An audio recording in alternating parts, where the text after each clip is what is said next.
પ્રકરણ 1 સમાજશાસ્ત્રનો પરિચય ભાગ 2 સમાજશાસ્ત્રનો ઉદ્ભવ અને ઓગસ્ટ કોમ્ટ. નમસ્કાર વિદ્યાર્થી મિત્રો, અગાઉના ભાગમાં આપણે સમાજશાસ્ત્રનો અર્થ, વ્યાખ્યા અને સમાજ અંગેના પ્રાચીન વિચારકો વિશે જાણ્યું.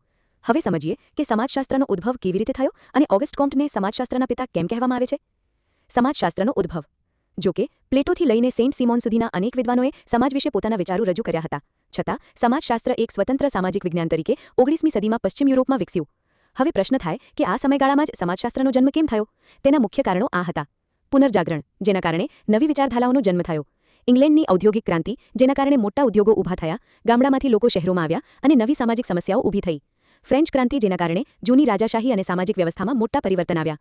વિજ્ઞાનના વિકાસને કારણે સમાજને પણ વૈજ્ઞાનિક દ્રષ્ટિએ સમજવાની જરૂરિયાત અનુભવાઈ. આ પરિસ્થિતિમાં એક મહાન ફ્રેન્ચ વિચારકે સમાજનો અભ્યાસ પણ પ્રકૃતિની જેમ વૈજ્ઞાનિક રીતે થઈ શકે એવો વિચાર રજૂ કર્યો. આ મહાન વિચારક હતા ઓગસ્ટ કોમ્ટ. ઓગસ્ટ કોમ્ટ જન્મ 1898, અવસાન 1857. સમાજશાસ્ત્રના પિતા. 1830 થી 1842 દરમિયાન 6 ભાગમાં પોઝિટિવ ફિલોસોફી નામનો પ્રસિદ્ધ ગ્રંથ લખ્યો. શરૂઆતમાં તેમણે સમાજના વૈજ્ઞાનિક અભ્યાસ માટે સોશિયલ ફિઝિક્સ શબ્દનો ઉપયોગ કર્યો, પરંતુ પછી સમજાયું કે આ શબ્દ અન્ય ક્ષેત્રોમાં પણ વપરાય છે. તેથી 1839માં તેમણે સોશિયોલોજી શબ્દ આપ્યો અને ત્યારથી સમાજના વૈજ્ઞાનિક અભ્યાસ માટે સોશિયોલોજી શબ્દ પ્રચલિત બન્યો. આ કારણસર ઓગસ્ટ કોમ્ટને સમાજશાસ્ત્રના સ્થાપક અને પિતા કહેવામાં આવે છે. ઓગસ્ટ કોમ્ટનું મુખ્ય યોગદાન. ઓગસ્ટ કોમ્ટે પોતાના 2 મહત્વના ગ્રંથો, પોઝિટિવ ફિલોસોફી, પોઝિટિવ પોલિટી દ્વારા સમાજના વૈજ્ઞાનિક અભ્યાસના નિયમો સમજાવ્યા. તેમના મતે સમાજ માત્ર વ્યક્તિઓનો સમૂહ નથી, પરંતુ એક વ્યવસ્થિત સામાજિક તંત્ર છે. સમાજના જુદા જુદા ઘટકો વચ્ચે નિયમો અને વ્યવસ્થા જળવાયેલી રહે ત્યારે જ સમાજમાં એકતા અને સ્થિરતા રહે છે. જો આ નિયમોનો અભાવ થાય તો સામાજિક અસ્થિરતા, અવ્યવસ્થા અને સામાજિક મૂલ્યોનો હ્રાસ થાય છે. તેથી કોમ્ટ સ્પષ્ટ કહે છે કે સામાજિક પ્રગતિ અને સામાજિક વ્યવસ્થા એકબીજાના પૂરક છે. વિકાસ વ્યવસ્થાના ભોગે થઈ શકતો નથી. સમાજની પ્રગતિ વિશે કોમ્ટનો વિચાર. કોમ્ટના મતે સમાજનો વિકાસ તબક્કાવાર થાય છે. પુસ્તકમાં 3 સ્તરોનો ઉલ્લેખ કરવામાં આવ્યો છે.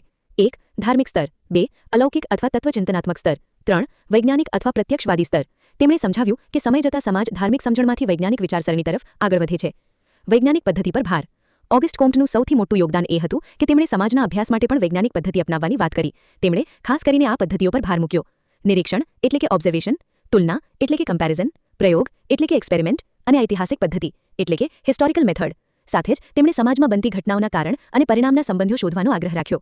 આથી સમાજશાસ્ત્રનો અભ્યાસ વધુ વૈજ્ઞાનિક બન્યો. ટિપ્સ પર ધ્યાન. પરીક્ષામાં ખાસ પૂછાય છે.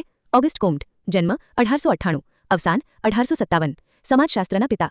1830 થી 1842 દરમિયાન 6 ભાગમાં પોઝિટિવ ફિલોસોફી નામનો પ્રસિદ્ધ ગ્રંથ લખ્યો. Positive polity. શરૂઆતમાં શબ્દ સોશિયલ ફિઝિક્સ, 1839માં સોશિયોલોજી શબ્દ આપ્યો. સમાજના અભ્યાસ માટે નિરીક્ષણ, તુલના, પ્રયોગ અને ઐતિહાસિક પદ્ધતિનો ઉપયોગ કર્યો. સામાજિક વ્યવસ્થા અને સામાજિક પ્રગતિ એકબીજા પર આધારિત છે.